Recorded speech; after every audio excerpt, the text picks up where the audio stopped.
If we want to have a more customized shape to a spline primitive, or a so-called shape in 3ds Max language, we need to convert that spline primitive to editable.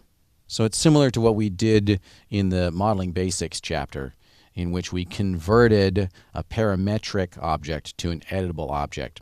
It's the same process here.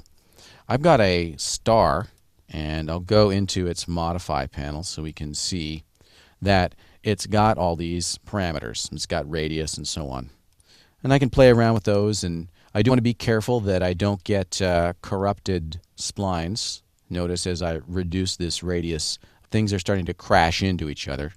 So you'd have to be careful about this.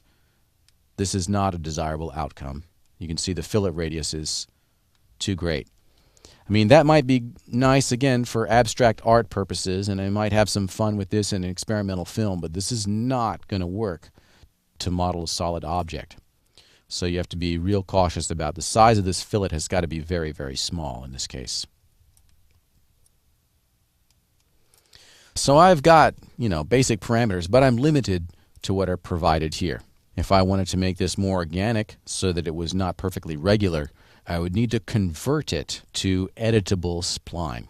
So the same way that we convert a mesh object to editable, we can convert this spline object to editable. Just right-click in the viewport and choose Convert to, and we want to do the first one in the list here, Convert to Editable Spline. Release the mouse, and you'll see no longer do we have a star, no longer do we have any parameters such as fillet radius, and in its place we've got an editable spline object with sub-object types, vertex, segment, and spline.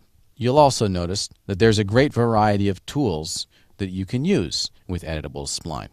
We're not going to do an exhaustive catalog of all these tools, but we'll take a look at the most commonly needed ones. So that's how you can convert a parametric spline into an editable spline.